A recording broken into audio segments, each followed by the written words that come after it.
पूर्णिमा का चंद्रमा बढ़ता है, पूर्णिमा का चंद्रमा जैसे पूर्ण होता है, ऐसी ही आपकी मनोकामना भी पूर्ण हो, पूर्णिमा के चंद्रमा की तरह प्रकाशित हो, आनंदित हो।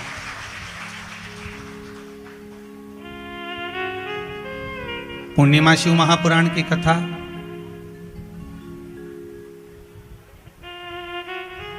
जो जीवन का एक सुख प्रदान करने वाली है, एक आनंद देने वाली है।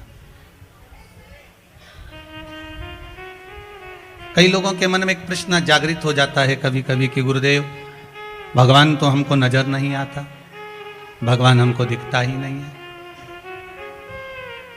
एक बात आपको पहले भी कहा, आज फिर कहते हैं, परमात्मा भले नजर ना आए पर उसकी परछाई आज भी नजर आती है।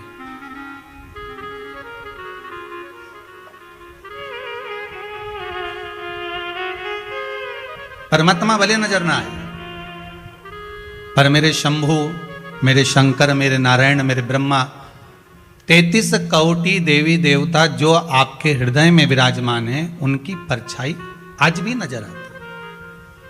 अब आप कहोगे गुरुजी, परमात्मा नजर नहीं आता और उनकी परछाई नजर आती है, वो परछाई है कौन सी? तो चंद्रमा अर्थात शिव महापुराण की कथा, पूर्णिमा शिव पुराण कथा कहती है, ये मंदिर, ये आपके भीतर का विश्वास, आपका दान, पुण्य, सत्कर्म, भजन, कथा, सत्संग, संकीर्तन, ये मेरे भगवान की परछाई है जो आज भी नजर आती है। आपका किया गया भजन मेरे भगवान की परछाई है, आपका किया गया दान मेरे भगवान की परछाई है, आपका किया गया सत्कर्म मेरे भगवान की परछाई है।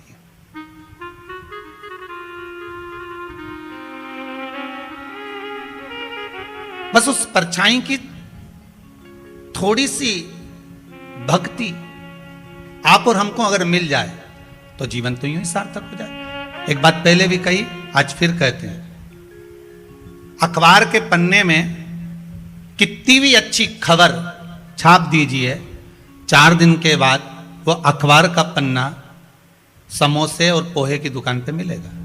बोलो सही है कि गलत है?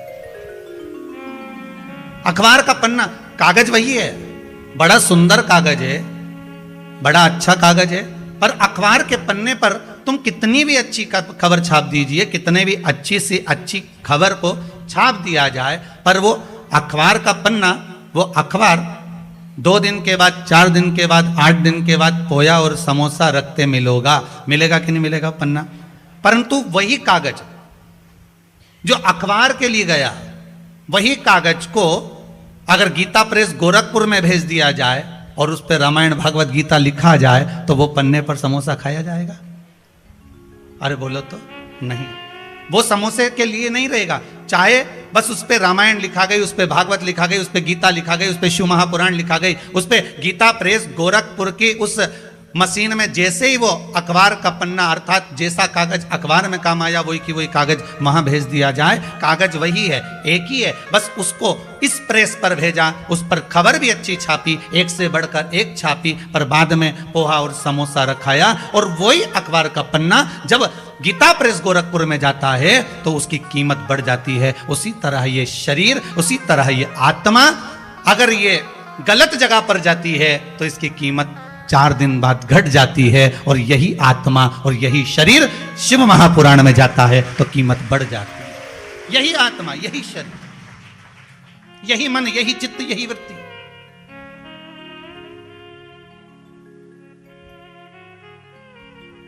आप इस मन को, आप इस चित्तवृत्ति को, आप इस भाव को भगवान में जितना जितना समर्पित करोगे,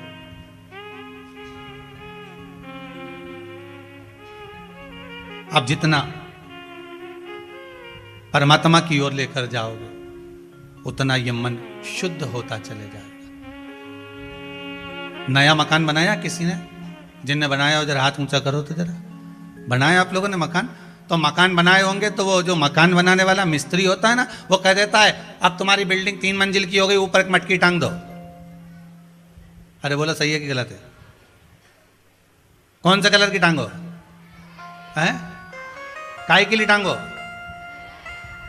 कि जो बिल्डिंग को देखेगा और बिल्डिंग देखने के बाद उसकी नजर उस मटकी पे चली गई, तो मटकी से जब उसकी नजर मिल गई तो जितनी नजर इसने बिल्डिंग में लगाई वो सारी नजर उसकी मटकी पे पड़ते ही उसी में वापस प्रवेश कर गई। मतलब नजर बिल्डिंग में आई। कहां टांगी मटकी? पीछे,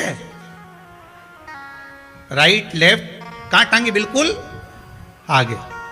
कि जो बिल्डिंग को देखेगा, जो इस मकान को देखेगा, जो इस बिल्डिंग को देखेगा, जो नए मकान को देखेगा, और उसकी दृष्टि घूमते घूमते घूमते घूमते अगर मान लो वो घूमती हुई दृष्टि उस मटकी पर चली जाती है, तो हमारी बिल्डिंग पर नजर नहीं लगेगी। नहीं तो दुनिया की लोगों की नजर तो बड़ी विचित्र होती है।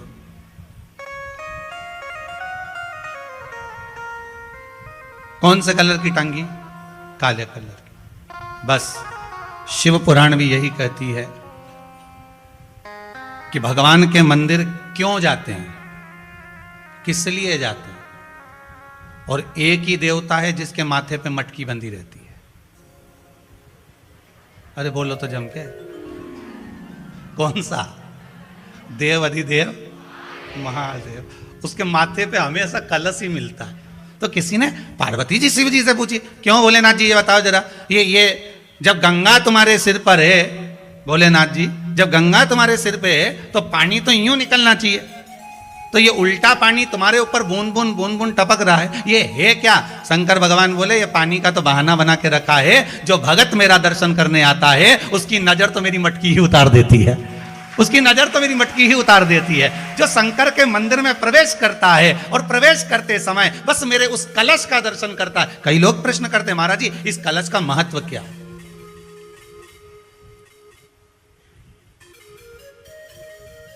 तीन टेकी पे टिका रहता है, ब्रह्मा विष्णु महेश, उसके ऊपर कलश, उसमें एक छेद, उसमें से एक एक बूंद पानी नीचे गिरे, अर्थात ब्रह्मा विष्णु महेश एक एक बूंद पानी गिर रहा है, मतलब ये तीनों एक है।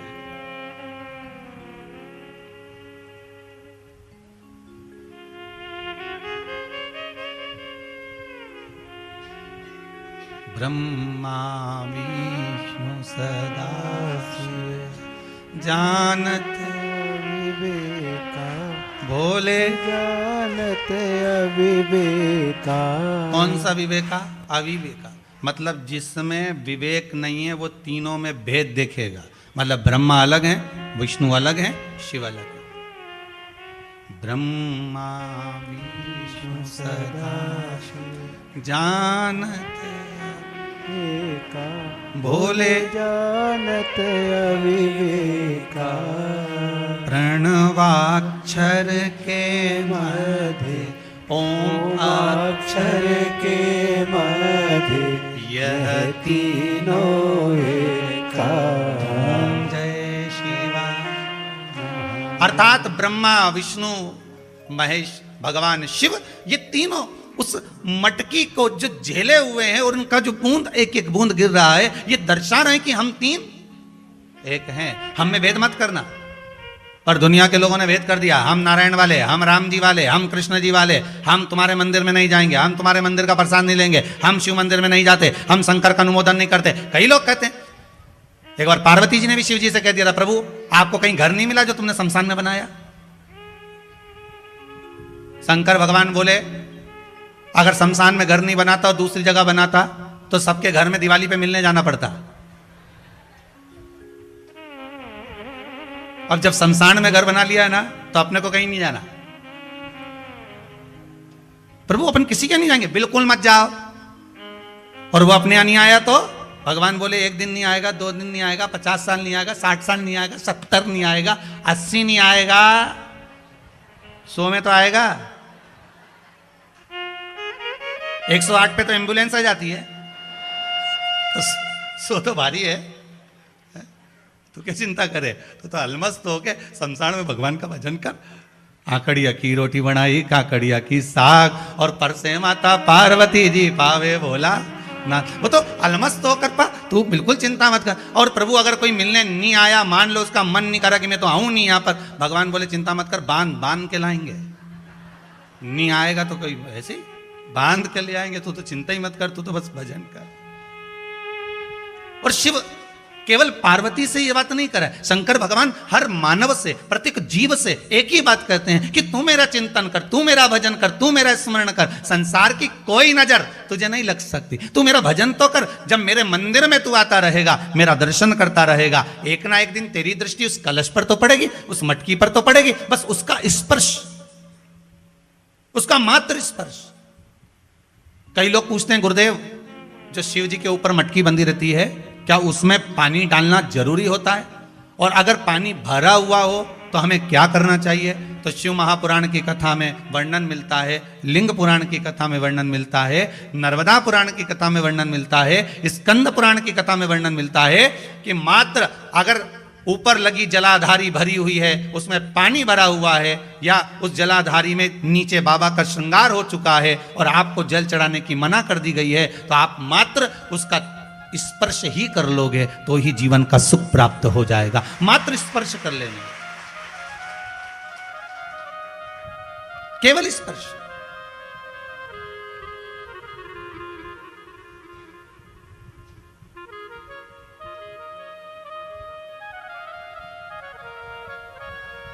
कितना मान सम्मान दिया हमारे विद्वान ब्राह्मण जन,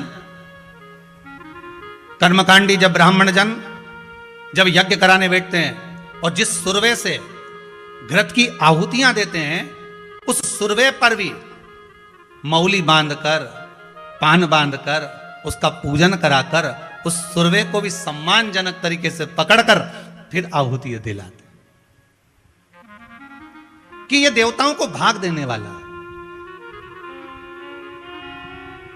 अगर हम देवताओं को जो भाग दे रहे हैं, हम तो देवताओं के लिए आहुतियां दे रहे हैं। यहां तक हमारे विद्वान ब्राह्मण कहते हैं, यहां तक हमारे ब्राह्मण जन कहते हैं, कर्मकांडी ब्राह्मण यहां तक वर्णन करते हैं विद्वत जन कि अगर हम सांकल्य भी छोड़ रहे हैं तो उसको भी सम्मान से अग्नि में देना चाहिए। क्यों? क्योंकि जिस आदर से, जिस सम्मान से, जिस सत्कार से हम अग्नि देवता में सांकल्य छोड़ते हैं, उस आदर से अग्नि देवता प्रसन्न होकर हमको भी वही आदर, वही सम्मान, वही सत्कार प्रदान करते हैं और उसी भाव से हमको प्रदान करते रहते हैं। हम जिस भाव से देंगे उस भाव से मिलता रहेगा।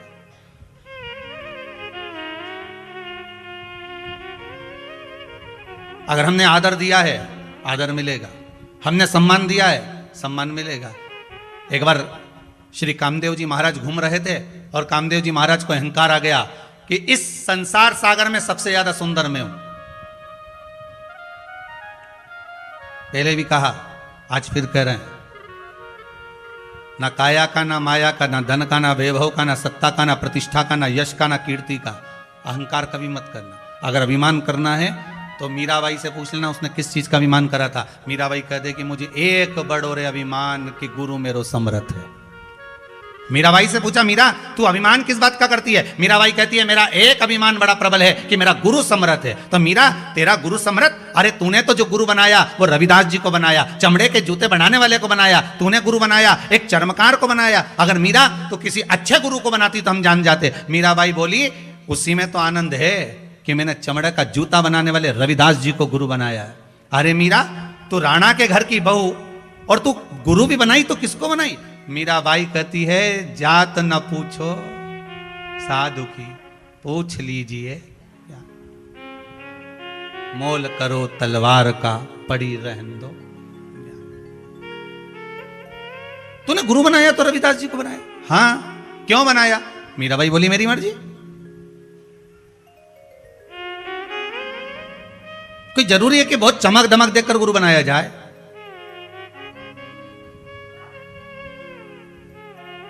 आपको पहले गुरु पूर्णिमा के समय पर गुरु श्री शिव महापुराण की कथा बाची थी। उसमें कहा था, पानी पियो छान, गुरु करो जान। 50 बार विचार करना तब जाकर कहीं गुरु मंत्र लेना, नहीं तो आज का जमाना बड़ा विचित्र है साहब, बहुत विचित्र।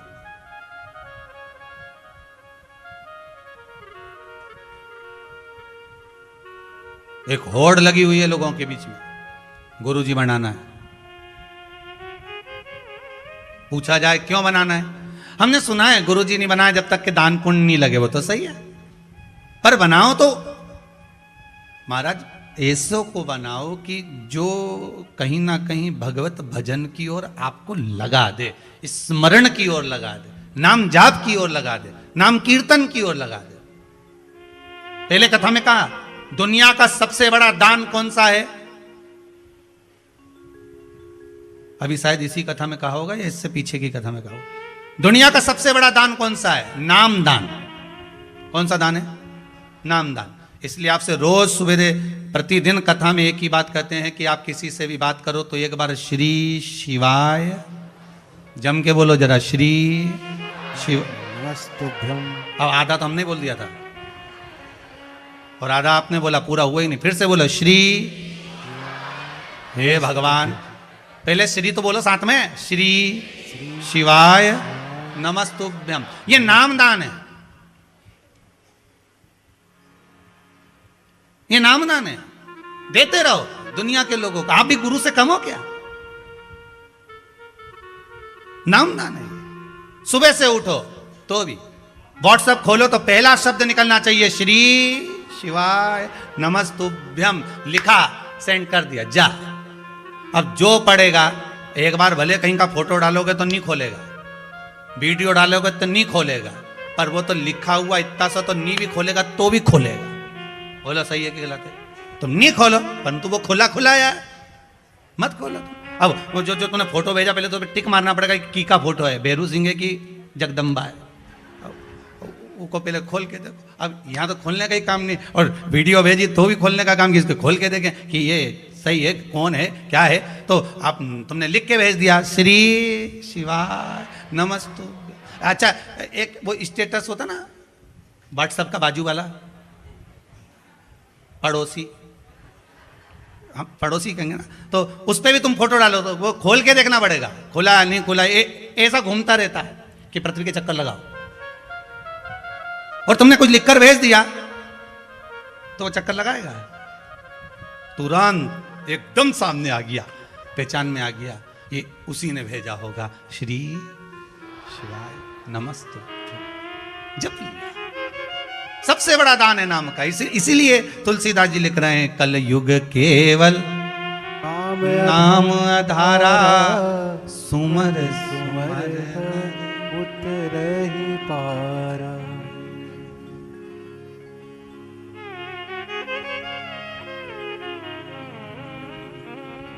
काहे की माला बनी कौन नाम जपना।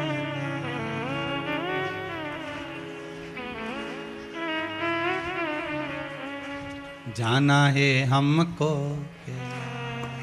ओ बोले बाबा, जाना है हमको कैलाश। ओ भोले बाबा, जाना है हमको कैलाश। ओ भोले बाबा, जाना है हमको कैलाश।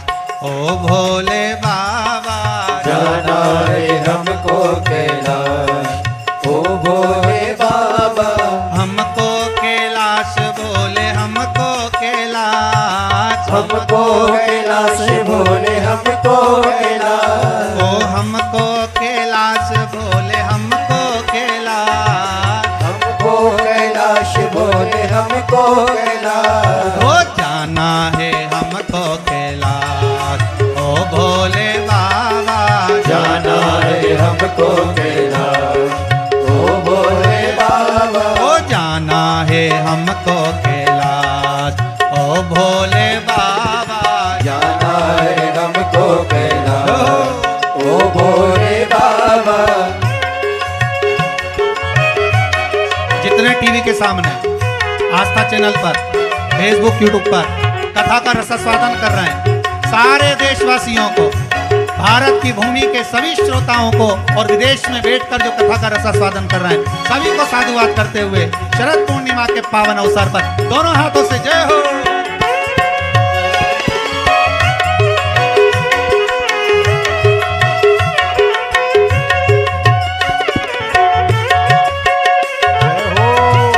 हर भोले, हर हर भोले।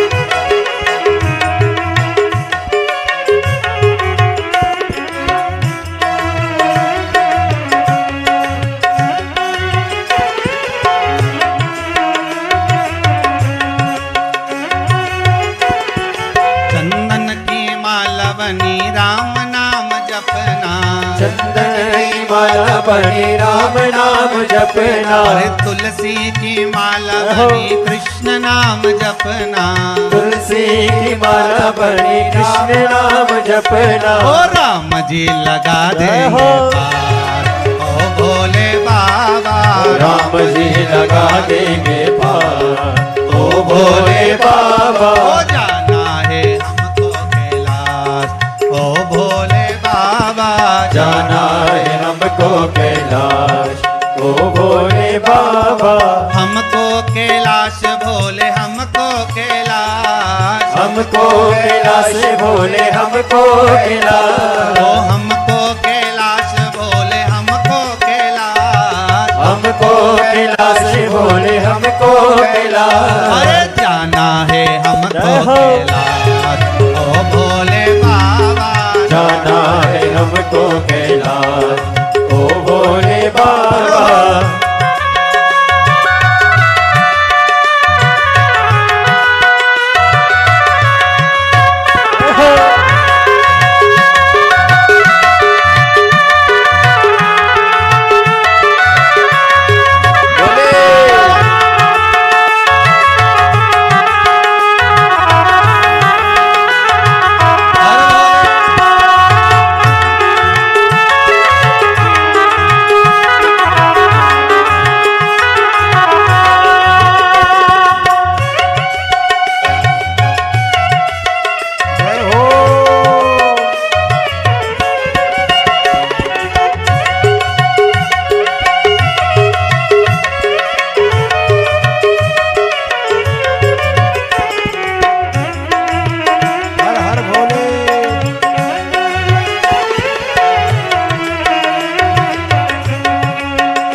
बनी कौन है खिवैया, काहे की नैया बनी कौन है खिवैया। पूरी कोरोना में कोरोना महामारी से पार करने वाली यही शिव महापुराण थी। काहे की नैया बनी कौन है खिवैया, काहे की नैया बनी कौन है खिवैया। अरे काहे की नैया बनी कौन है खिवैया, काहे की नैया बनी कौन है खिवैया। अरे तो नौ लगा दे ओ भोले बाबा, भोले लगा देगा पार, ओ भोले बाबा। अरे जाना है हमको कैलाश, ओ भोले बाबा जाना है हमको कैलाश, ओ भोले बाबा।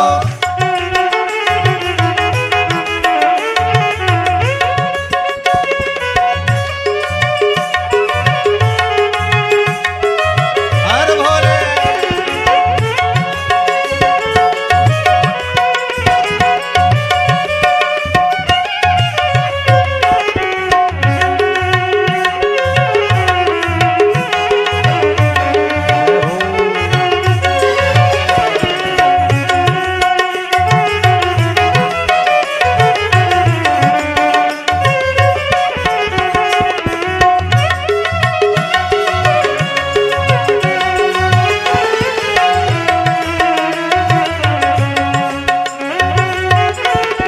चंदन की नैया बनी राम जी खिवैया, चंदन की नैया बनी राम जी के भैया। अरे चंदन की नैया बनी राम जी खिवैया, ओ चंदन की नैया बनी राम जी के भैया। अरे भोले लगा देंगे पार, ओ भोले बाबा भोले लगा देगा पार, ओ भोले बाबा। अरे जाना है हमको कैलाश, ओ भोले बाबा जाना है हमको कैलाश, ओ भोले बाबा। अरे जाना है हमको कैलाश, ओ भोले बाबा जाना है हमको कैलाश, ओ भोले बाबा। अरे जाना है हमको कैलाश, ओ भोले बाबा जाना है हमको कैलाश, ओ भोले बाबा। जाना है हमको कैलाश, ओ भोले बाबा। जाना है हमको कैलाश, ओ भोले बाबा। जाना है हमको कैलाश, ओ भोले बाबा। हर हर महादेव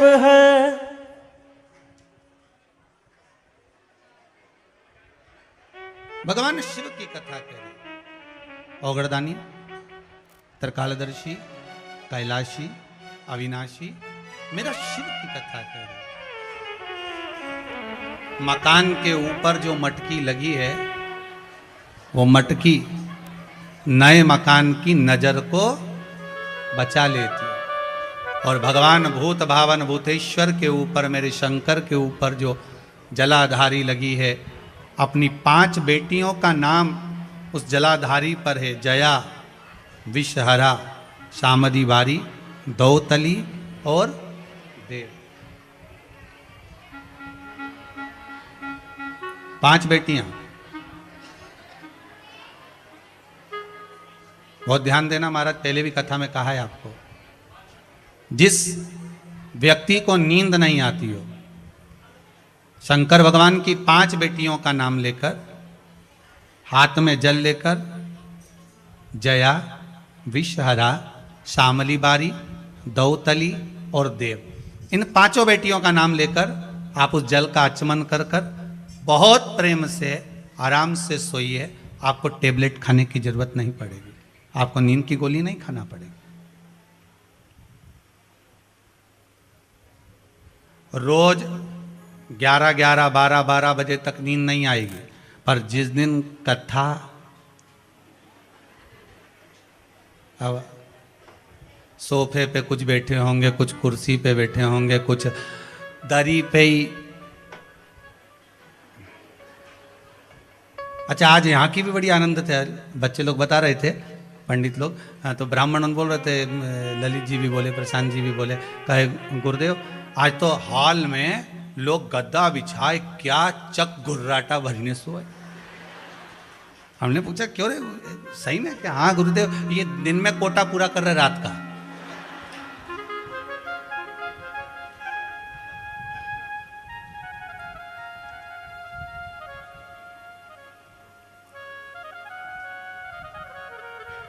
बाबा वो घड़दानी है, वो घड़ी है मेरा शिव। वो जो देता है कम नहीं देता। उसने जो दिया, और फिर निवेदन करूंगा, जैसे कुंभज बाबा के आश्रम में, अगस्त ऋषि के आश्रम में मेरे देव अधिदेव महादेव माता सती को लेकर पहुंचे थे कथा सुनने के लिए। शंकर भगवान के मन में था कि मैं राम जी का दर्शन करूं, तो उनको राम का दर्शन मिला। सती माता के मन में आया, विवाह करने के बाद यहां आई, इससे तो मैं भस्म हो जाती, तो माता सती भस्म भी हुई। शिव महापुराण की कथा कहती है, रामचरितमानस कथा कहती है, जिस समय हम कथा को श्रवण करने के लिए बैठे, जब हमारी चित्त वृत्ति में कथा प्रवेश कर रही हो, शिव महापुराण की कथा को जब हम सुनने के लिए बैठे, भले हम टीवी चैनल पर सुन रहे हो, चाहे हम फेसबुक यूट्यूब पर कथा श्रवण कर रहे हो, अपने कक्ष में भले पलंग पर सोते सोते कथा सुन रहे हो, लेट कर सुन रहे हो, बैठ कर सुन रहे हो, भोजन करते सुन रहे हो, पानी पीते सुन रहे हो, चाय पीते सुन रहे हो, तुम्हारी मर्जी के अनुसार तुम भाग ग्रहण करते हुए जब कथा श्रवण कर रहे हो, पर एक बात याद रखना कि जो विचार कर कर कथा सुनोगे, मेरा देवाधिदेव महादेव 3 महीने में वो तुम्हारे सम्मुख में प्रकट कर देगा। भाव रखकर सुनो, निर्मल मन सो मोहि, आप उत्तम भाव रखकर सुनोगे, भगवान वो भाव को पूर्ण कर देगा। आप निर्मल मन रखकर कथा सुनिए, आपका मन भगवान जिस भाव से, जिस कार्य से हम कथा सुने,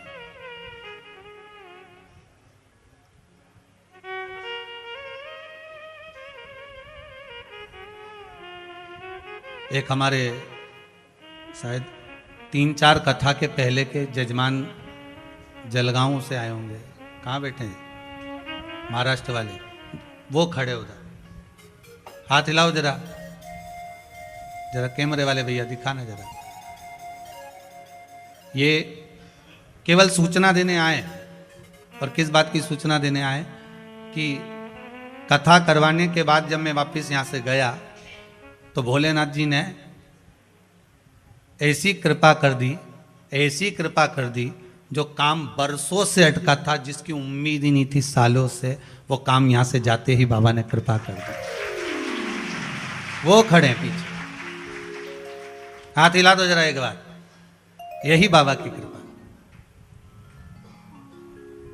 करुणा भगवान की हो, कृपा हो भगवान। अब ये छत्तीसगढ़ वालों की तो कथा चल रही है, दीक्षित परिवार की कथा चल रही है, और मालूम पड़े वो छत्तीसगढ़ वाले के यहाँ से फिर सूचना आ गई कि तारीख अगली की भी तैयारी करो साहब। पर बाबा जब कृपा करे तब की बात है, अभी तो बाबा बस आप लोग श्रवण कर रहे हैं, और हम तो भगवान से यही प्रार्थना करते हैं, चंद्रमा की रात्रि में जो मेरे शंकर के मस्तक पर चंद्र होता है, इसलिए कथा को 2 दिन की रात्रि को ली है कि चंद्रमा को जैसे आपने मस्तक पर धारण करा है मेरे शंकर, जो इस रात्रि की कथा को सुन रहे हैं उनको भी उन्नति की सीढ़ी पर आगे बढ़ा देना। ये भी आने वाले समय में शिव महापुराण की कथा श्रवण करवाएं, जनमानस का कल्याण करवाएं, ऐसी कृपा कर देना भोलेनाथ, ऐसी करुणा कर देना। आज रात्रि की कथा है, रोज दिन में कथा होती थी तो भले पति दुकान चले जाए, ऑफिस चले जाए, आपके पास में भी काम रहता था, पर आज भोलेनाथ जी ने कृपा करी, पूरे परिवार के साथ बैठकर, भले टीवी पर सुनो, मोबाइल में सुनो, पर कथा, मुझे उम्मीद है हम भले यहाँ बैठकर कथा वाच रहे हैं और आप सब कुबेरेश्वर धाम में बैठे हैं, पर इतना विश्वास है मुझे मेरे भोलेनाथ पर कि जितनी कॉलोनियां, जितने नगर, जितने गांव, जितने क्षेत्र हैं, एक एक के मोहल्ले में जाकर घूम कर आना, टीवी की आवाज में आपको शिव महापुराण की कथा ही सुनने को मिल रही है। इतना विश्वास मुझे मेरे भोलेनाथ पर, और जितना विश्वास मुझे भोलेनाथ जी पर है उतना ही विश्वास जितने आस्था चैनल पर कथा सुन रहे हो, मोबाइल पर सुन रहे हो, भले फेसबुक यूट्यूब पर श्रवण कर रहे हो, उतना विश्वास आपका भी आपके देवाधिदेव महादेव पर है कि मेरा शंभु सुनेगा, जरूर देगा। जब वो चोर को कुबेर बना सकता है तो मुझे क्यों ना देगा, क्यों ना देगा। करुणा सागर शिव। एक मटकी बिल्डिंग की नजर को बचा लेती है। शिव जी के मस्तक पर, शिवलिंग के ऊपर लगी हुई वो मटकी, लगा हुआ वो जलपात्र, जलाधारी भगवान की, वो हमारे को कई दोषों से, कई रोगों से मुक्त करा देती है, कई दोषों से।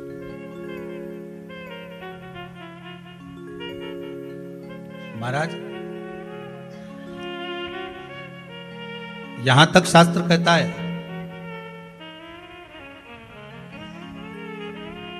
वाणी से विहीन व्यक्ति, दृष्टि से विहीन व्यक्ति, श्रवण शक्ति से विहीन व्यक्ति, सुबह ब्रह्म मुहूर्त में जब मंदिर खुलता हो, आपके यहां का मंदिर जितनी बजे खुलता हो, 4 बजे, 5 बजे, 6 बजे, 7 बजे, 8 बजे, जितनी बजे ब्राह्मण देवता उस मंदिर का पट खोलें, उस समय पर जिसके नेत्र, श्रवण शक्ति या वाणी कमजोर हो, यहां तक शास्त्र कहता है, शिव महापुराण यहां तक वर्णन करती है कि जिसकी वाणी, दृष्टि, श्रवण शक्ति कमजोर हो, महाराज प्रदोष की प्रदोष, मंदिर खुले, सबसे पहला जल का पात्र आपका शंकर जी की उस जलाधारी में चढ़ जाए, महाराज 4-5 प्रदोष कर कर देखिए, बाबा कुछ ना कुछ देना प्रारंभ ही कर देता है। 4-5 प्रदोष करिए, विश्वास रख कर करना। आज कोई आए थे, वो कह रहे थे गुरुजी हमने प्रदोष का वो करा था, कोई उपाय, शायद बैठे होंगे कहीं, तो कहा गुरुदेव वो प्रदोष वाला हमने करा, बाबा ने हमारी बड़ी कृपा करी, हमारा कार्य सफल हो गया। ये करुणा सागर की कृपा, विश्वास से है तो शिव है। मानो तो मैं गंगा मां हूं, ना मानो तो बहता पानी। ये आपके ऊपर है, आप क्या मान रहे हो। भगवान तो हर जगह पर मार्ग प्रशस्त करने की बात करता है। हमारे पास में जितनी वस्तुएं भगवान ने दी है, हम जिस शस्त्र को, अस्त्र को, जो सामान हमारे पास में रखते हैं, वो भी हमको मार्ग दे जाता है कि परमात्मा के सिवाय विश्वास कहीं पर मत करना।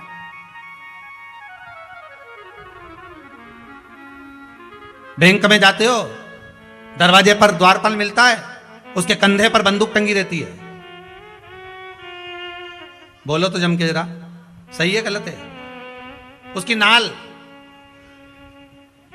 तुम्हारी ओर होती है कि ऊपर होती है, कंधे पे टंगी रहती है, तो जम के तो बोलो ऊपर, और तुम्हारी ओर कर दे तो मान लो, और तुम जान निकलो वहीं तुम्हारे ऊपर।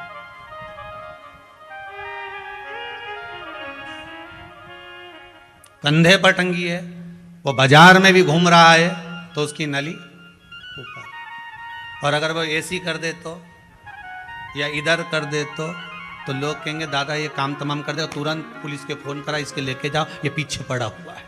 जरा सा तुम्हारी ओर करी और काम बिगड़ गया। अब ऊपर करके रखी है तो काम बिगड़ रहा है इसका? नहीं बिगड़ रहा है ना।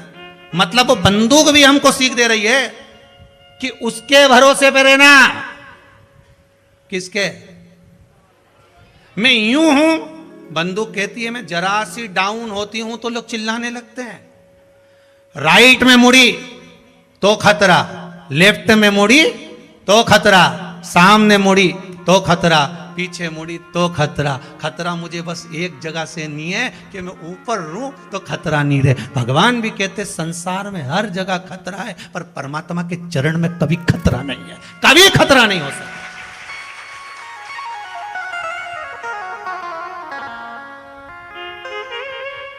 दुनिया में हर जगह खतरा है।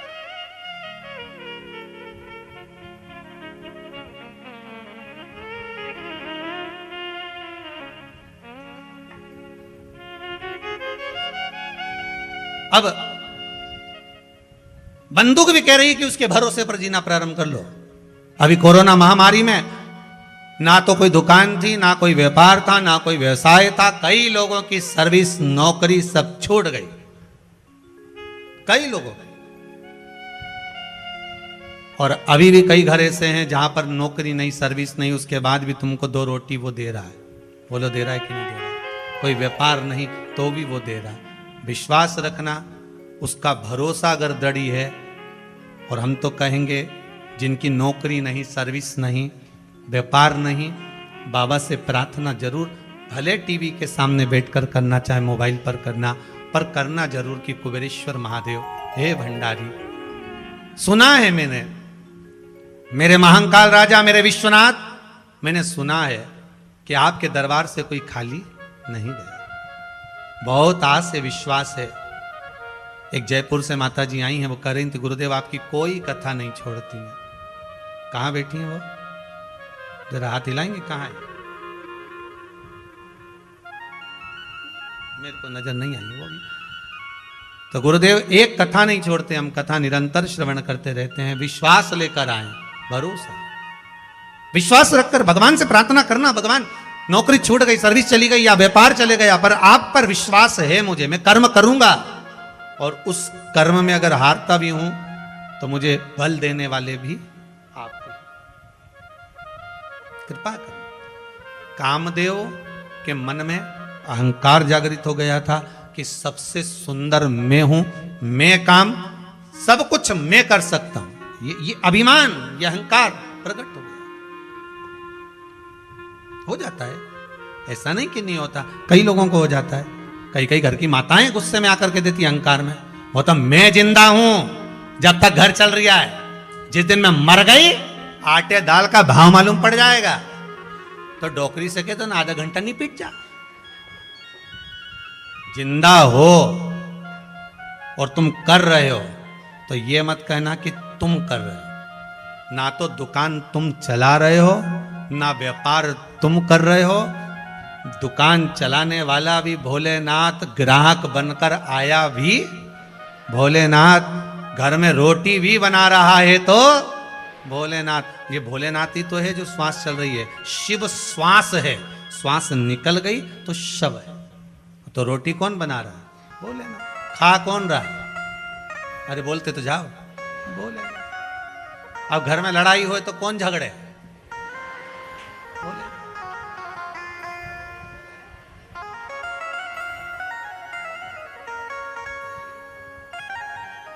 झगड़ा भी कौन कर रहा है? अरे जम के तो बोलो, भोलेनाथ। किस लिए झगड़ता है? घर में झगड़ा होता क्यों है?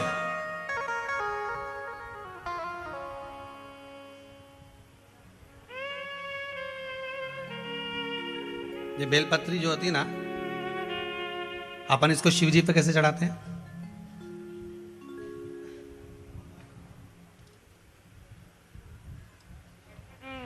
जैसे ये शिवलिंग है, ठीक है, और ये बेलपत्री को अपन ने शंकर जी पे चढ़ाया। इसी तरह चढ़ाते हो ना आप लोग। शिव जी पे चढ़ाया।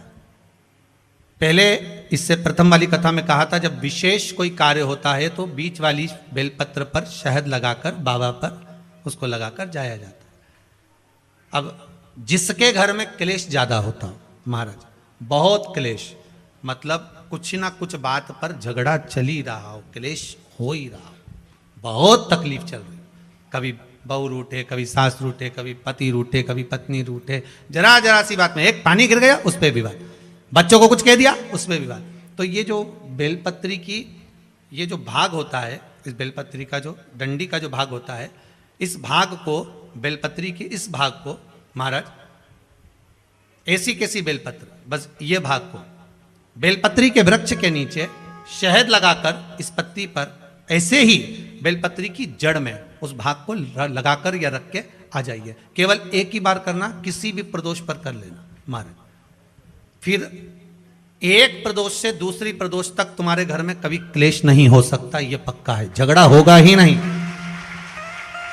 हाँ, वो जानबूझ के झगड़ लो तो बात दूसरी है, किसी और वाला महाराज की बात झूठी करना है तो अपन तो झगड़ो, चाहे कुछ भी हो जाए। अब भाई कई लोग तो होते हैं विरोध में खड़े होने वाले, तो उनका मन, इनने किया अपन को नहीं करना, जा अपन को नहीं करना। तो अब कहीं का कह दे कि भाई अपन को तो अब घर में झगड़ा ही नहीं हो रहा, तो वो झगड़ा कराने के लिए मन में सोचे कि नहीं अपन तो झगड़ेंगे चाहे कुछ भी हो जाए। होता है कई बार ऐसा मन में भाव जागृत हो जाता है कि भाई देखना पड़ेगा अपन को, प्रैक्टिकल तो करो। पर हम भी कहते हैं प्रैक्टिकल करो और जरूर करो। एक महाराज जी प्रवचन दे रहे थे, प्रवचन में कह रहे थे शराब नहीं पीना चाहिए, मदिरा नहीं पीना चाहिए, ये गंदा नाली का पानी है, क्यों पीते हो, गटर में पड़े मिलोगे, बर्बाद हो जाओगे। वहीं महाराज का पहचान वाला बैठा था, उठकर खड़ा हो गया, ओ महाराज तुम इतनी बड़ी बड़ी बात कह रहे हो, तुम्हारा सग्गा भाई पी के गटर में पड़ा है, पहले उसको तो ज्ञान दे लो फिर हमको देने ला। महाराज जी चुप रहे, कुछ नहीं बोले। थोड़ी देर बाद बोले, भैया देखो मैं भी प्रवचन कर रहा हूँ, मेरा भाई भी प्रवचन कर रहा है, बस अंतर इतना है मैं मुंह से समझा रहा हूँ, मेरा भाई प्रैक्टिकल करके दिखा रहा है। तुम जैसे समझना चाहो समझ जाइए, समझना आपको है, आप कैसे समझोगे ये आपके ऊपर है।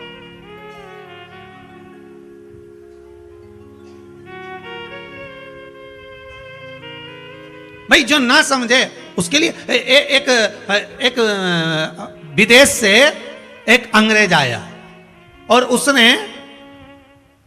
दीवार पर जितने कंडे बने थे गाय के उसका फोटो खींचा। तो उसको गांव के 10-12 लोग देख रहे थे और वो बढ़िया हेटमेट लगा के फोटो खींच रहा था, चश्मा लगा के। तो उसको बड़ा आश्चर्य हो रहा था। तो गांव के लोगों ने पूछ लिया,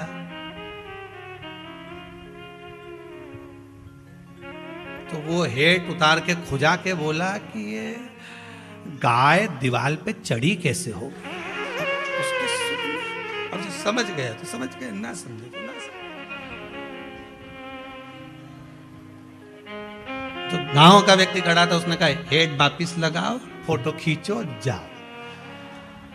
फोटो खींचो, जाओ। मतलब क्या उसको? कामदेव का अहंकार आ जाता है कभी कभी, मानव को अहंकार आ जाए। बहुत दुकान तुम चलाओ, खूब आराम से तुम दुकान चलाओ, खूब घंटों तक दुकान पे बैठे रहो, खूब अच्छे से कमा, तो कई व्यक्ति को आ जाता है वो तो मैं कमा रहा हूं इसलिए चल रहा है, तुम्हारा क्या जा रहा है, तुम तो उड़ाए जा रहे हो, और पति के चला रहे हो। परंतु उसको ये समझना होगा। रावण बार बार कहता था मैं लंकेश, मैं लंकेश, मैं लंकेश। तो राम जी ने भी आखिरी में कह दिया, लंकेश लंका अंदर रह गई, तू बाहर।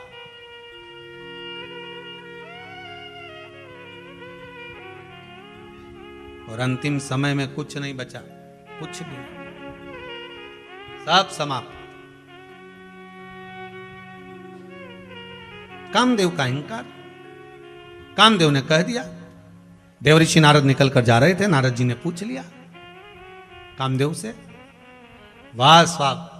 कामदेव जी को देखकर नारद जी करे, बड़े सुंदर लग रहे हो आप, बड़े सुंदर, क्या सुंदर आपका स्वरूप है। अब कामदेव तो पहले से सोच रहे थे कि मेरे बराबर कोई सुंदर नहीं, मैं जो कर सकता हूं वो सब कुछ कर सकता हूं, मैंने भगवान शंकर की समाधि को तोड़ दिया, मेरे बराबर कोई हो नहीं सकता। अब इनके पास में जाकर देवऋषि नारद ने कह दिया, वाह वाह साहब क्या सुंदरता, आपकी क्या सुंदरता। अब तो ये और अब गुब्बारा में जैसे हवा भर दो ना, भर।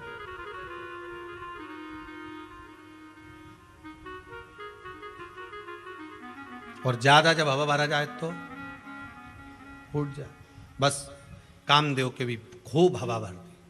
और ऐसे केवल नारद जी जैसे एक नहीं है, नारद जी अकेले, ऐसे तुम्हारे को भी घना मिलेगा। अभी रविवार के दिन भी ढेर मिलेगा। रविवार को ही है ना? अरे समझ गए क्या? गजब। घर जाके नजर उतरवा लेना एक बार, तुम्हारी याददाश्त तो बड़ी पक्की है, ये बात तो पक्की है।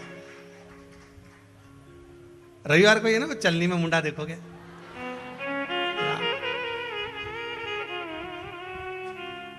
और यूं लड़ाई झगड़ा में कह दे, और यूं चलनी में देखे।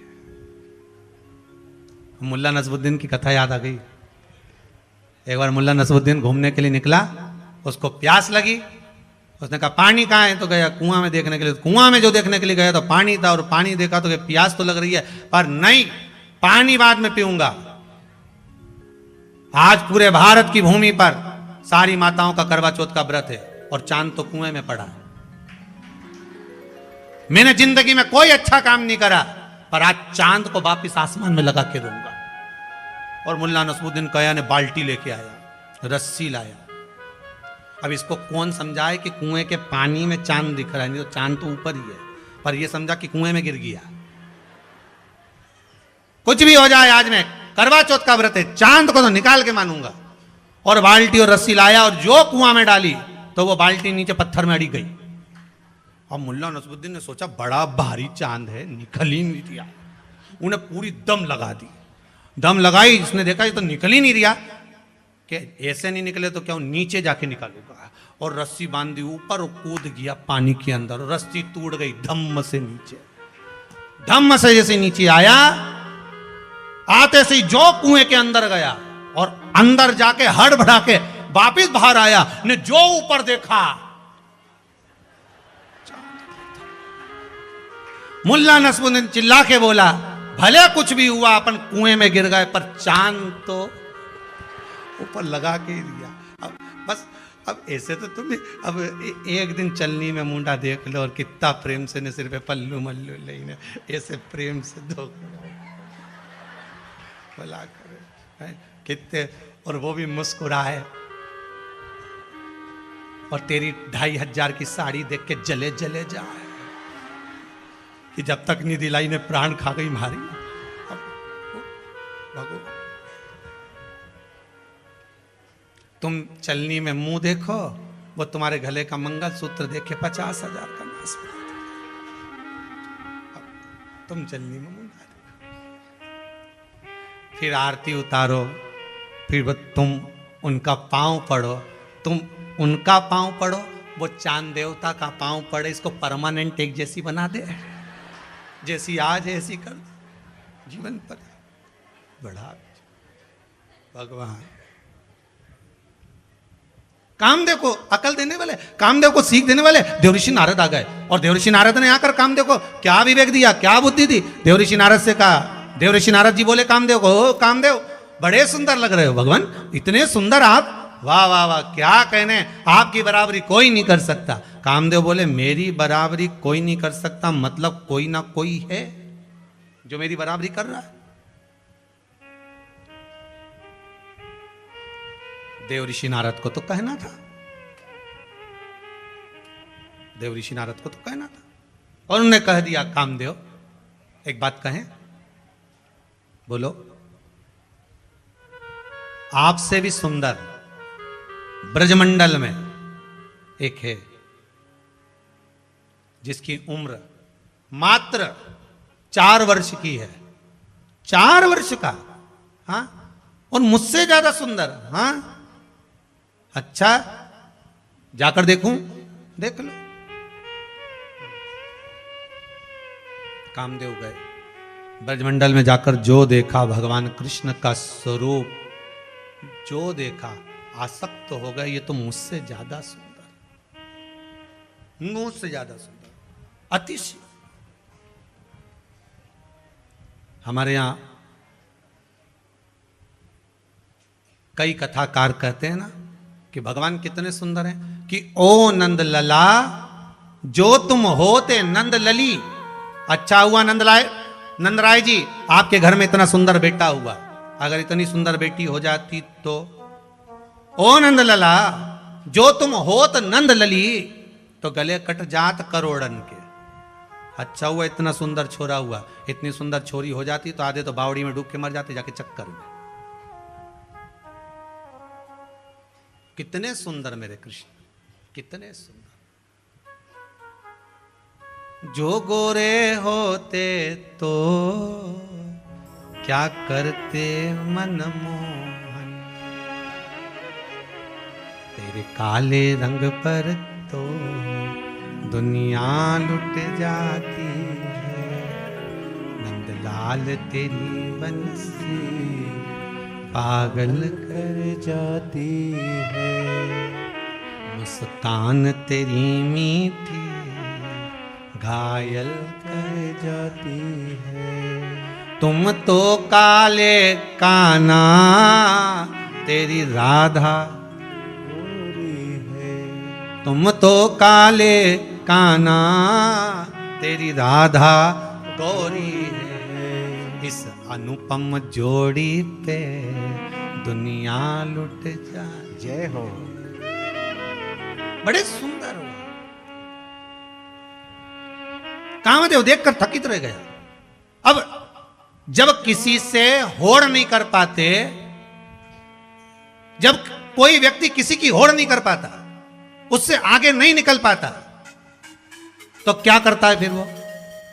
जम के बोलो, उसकी निंदा, उसकी बुराई, उसके लिए अपशब्द, उसके लिए ताने, उसके लिए गालियां, और उसके कहे गए या उसके चित्रण में से कुछ गलतियां निकालना। जब होड़ नहीं कर पाता, जब आगे नहीं बढ़ पाता,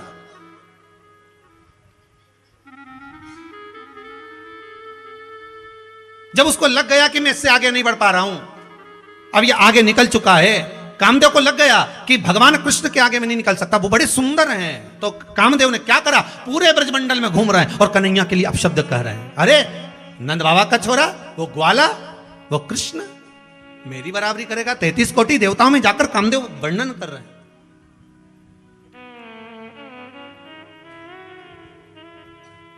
जो बराबरी नहीं कर पाते, हम उससे आगे नहीं निकल पाते, जब लगने लगता है कि सारा संसार उसी का हो गया, सारी दुनिया बस उसी की सुन रही है, उसी का स्मरण कर रही है, उसी को भज रही है, तो फिर मन में ईर्ष्या जागने लगती है। ईर्ष्या, क्या हम इससे बराबरी तो कर ही नहीं पा रहे और दुनिया इसका स्मरण कर रही है।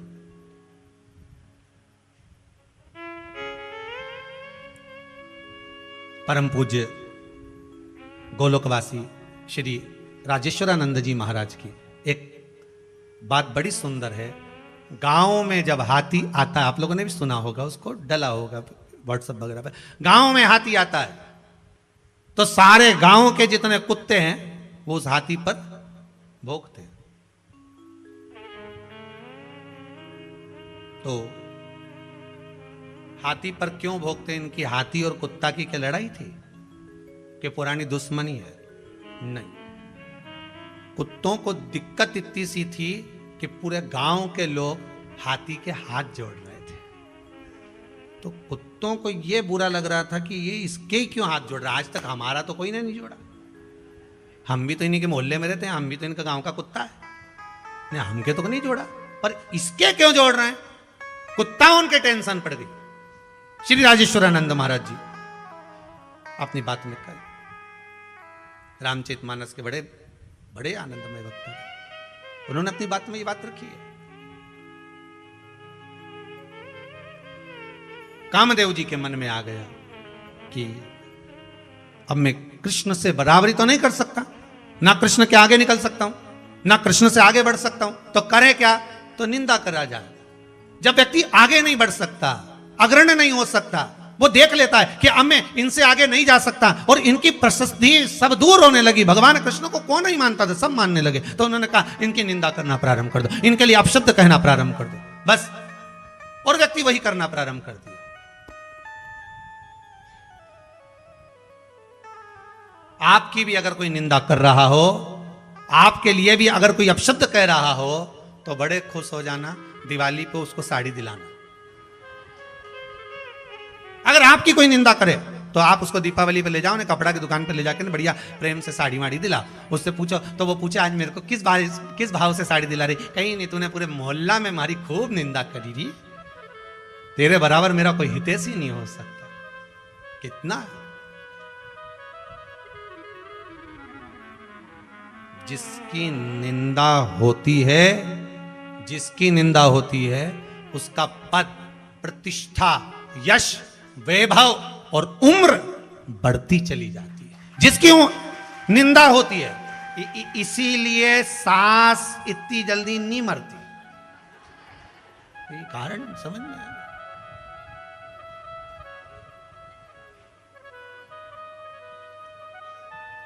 80 साल की भी हो जाएंगी ना सास, तो भी चौका में 25 आदमी का खाना अकेले बना ले, भले बहू मायके चली जाए। बोलो सही है गलत है? एक मुंह से आवाज नहीं आएगी। 25 जो मेहमान आया, 10, 15, 20 श्राद्ध पक्ष में जो आया, सब बैठो साहब, खीर तैयार, पूड़ी तैयार, भजिया तैयार, और कुछ खत्म भी हो जाए तो मालूम नहीं पड़े। और अगर बहू खाना बनाए तो कुछ खत्म हो जाए तो के बता रहे भजिया ही नहीं है, तो सास के बेसन का और घोल ले। 1 घंटा में मिर्ची कौन काटेगा, और गिलकी कौन काटे ना, आलू कौन काटे? तो सास तुरंत आए, तू हट बेटा मैं बनाऊं, और बना। तो 25 जनी का भोजन एक 75 साल की बूढ़ी अम्मा तुरंत बना के तैयार कर दे और जिमा दे। और घर की बहुएं ये डोकरी के देख देख के सूखी जा रही है। कारण क्या है? क्या कारण? बहू सास की इतनी निंदा करे, यहां नहीं करे तो मायके में करे, मायके में नहीं करे तो किसी दूसरे से करे। ये जितनी जितनी निंदा करे डोकरी उतनी खजूर वाली चोटी बनाए ले, और उतनी और तन्नाट होती चली जाए। मेरा निवेदन है बहुओं से कि सास को जल्दी निपटाना है तो तुम निंदा करना बंद करो, निपट जाए। तुम जितनी निंदा करोगे ना उतनी।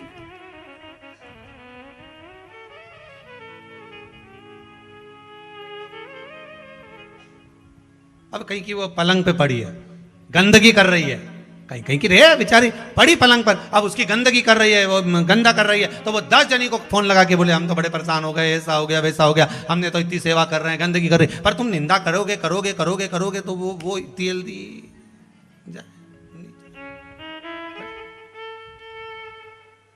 कामदेव ने निंदा करी, बहुत कहा, और शब्दों पर शब्द बाण चलाना चालू करे कामदेव ने। जब नहीं रहा तब कामदेव सामने आकर खड़ा हो गया भगवान कृष्ण के। एक कन्हैया, मैं आपके साथ में युद्ध लड़ना चाहता हूं। भगवान कृष्ण की उम्र 4 साल की थी। कामदेव ने 4 वर्ष के भगवान कृष्ण को ललकार दिया कि मैं तुमसे युद्ध लड़ूंगा। ये शरद पूर्णिमा के पावन अवसर की कथा चल रही है महाराज, और पूर्णिमा शिव महापुराण चल रही है, उसमें कृष्ण का जो संवाद है, कामदेव कह रहे मैं युद्ध लड़ूंगा, भगवान कृष्ण कहते कामदेव मैं भी तुमसे युद्ध लड़ने को तैयार हूं, बताओ कौन सा युद्ध लड़ोगे, किले के अंदर का कि किले के बाहर का? कामदेव चक्कर में पड़ गए कि ये 2 तरह का युद्ध होता है क्या? हाँ, कौन सा युद्ध लड़ोगे, किले अंदर का कि किले बाहर का? महाराज किले अंदर और किले बाहर का कैसा युद्ध है? भगवान कृष्ण कहने लगे किले अंदर का युद्ध ये युद्ध है कि मैं गोपियों के साथ में रास करूंगा, पर गोपियों का एक वस्त्र अंग मेरे शरीर से नहीं छू सकता। और किले बाहर का युद्ध वो है, धनुष और बाण लेकर अपन दोनों युद्ध करेंगे, कौन जीतता है देख लेंगे। कामदेव ने मन में सोचा कि बाहर का युद्ध तो बहुत लड़ा, जब ये 50 गोपियों के साथ में अकेला जब नृत्य करेगा तो शरीर तो कहीं ना कहीं टच होगा तो यह हार जाएगा। कामदेव कहने लगा हम किले अंदर का युद्ध लड़ेंगे। ठीक है, भगवान ने कहा जाना शरद पूर्णिमा पे। कामदेव ने कहा शरद पूर्णिमा पर? हाँ, एक ही दिन है बड़ा भारी, शरद पूर्णिमा का दिन, जब मैं बंसी का नाद करूंगा गोपियां सुध भूल कर आएंगी, तब तुम भी आ जाओ। कामदेव आ गए सज धज के। भगवान कृष्ण ने जो बंसी बजाई, गोपियों का ढेर लग गया, अंबारियां, युवान क्या, युवती क्या, बूढ़ी क्या, बुजुर्ग क्या, सब आ गई, सब।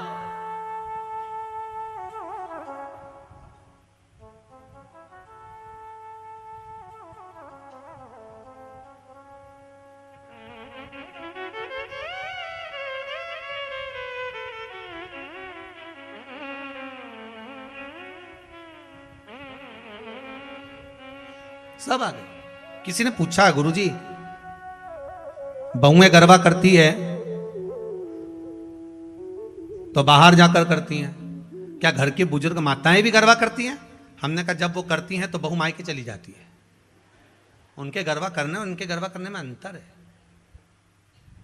दोनों में अंतर। अब भगवान कृष्ण अकेले, गोपियों का ढेर था, और जो रास प्रारंभ हुआ, जो प्रारंभ हुआ। और ध्यान दीजिएगा महाराज, ब्रह्मपुरी में ब्रह्मा नाचे, शिव नाचे कैलाश पर, आज तो कन्हैया नाचे राधा जी के साथ। भगवान शंकर ने देख लिया कि आज मेरा साड़ू भाई गया है नीचे, कामदेव, तो भगवान शंकर को बड़ी प्रसन्नता हो रही है। क्यों? क्योंकि कामदेव ने मेरी समाधि को तोड़ा था, उस दिन से अहंकार आ गया था। एक रिश्तेदार दूसरे रिश्तेदार के यहां जब जाता है, बहुत अच्छा पैसा अगर उसके पास होता है तो वो पैसे की ही बात करता रहता। और साहब हमने तो वहां भी मकान ले लिया, हमारी तो 4 फैक्ट्रियां चल रही है, 3 प्लाट अब भी लिए, तो इसको सुनाने से कौन सा फायदा? जिसके पास कुछ नहीं बेचारा कहेगा बताओ हमको सुनाने से कौन सा फायदा? हमें दे रहा है क्या कुछ? क्यों कह रहा है?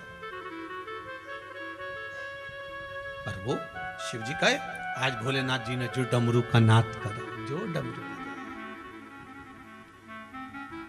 पूरा ब्रह्मांड हिल गया। शरद पूर्णिमा के दिन पूरा ब्रह्मांड, कहते हैं ब्रजमंडल में तो कृष्ण नाच रहे थे और शंकर ने जो डमरू बजाया तो 33 कोटि देवता कैलाश पे आ गया। 33 कोटि, और जो डमरू का नाद करा, धीमा बजाओ,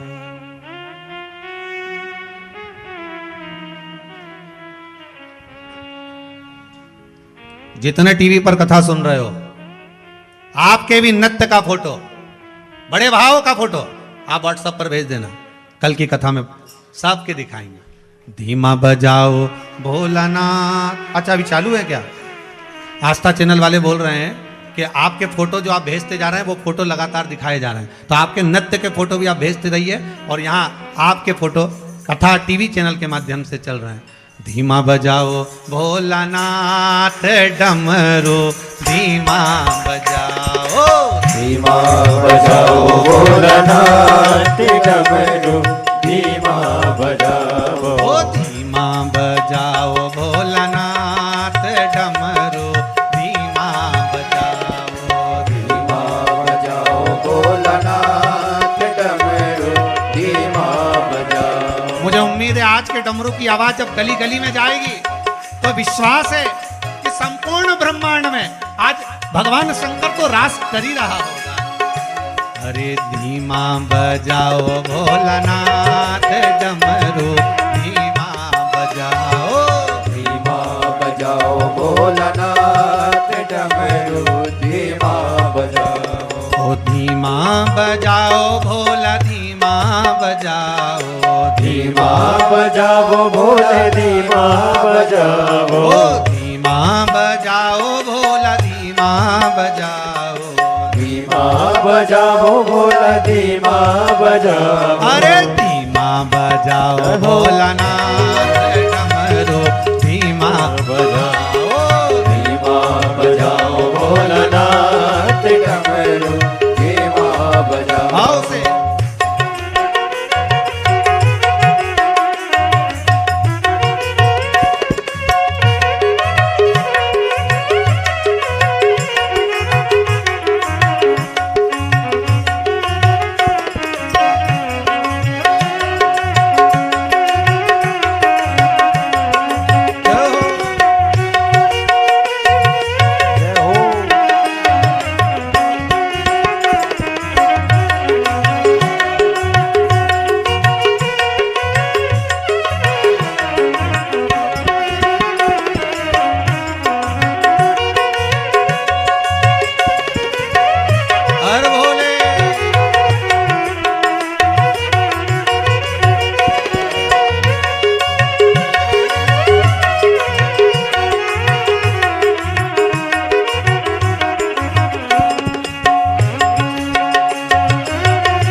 सुन के राम जी आए, डमरू की धुन सुन के राम जी आए, ओ डमरू की धुन सुन के राम जी आए, डमरू की धुन सुन के राम जी आए, अरे राम जी आए संग सीता को लाए, राम जी आए संग सीता को लाए, अरे धीमा बजाओ हो। भोलानाथ,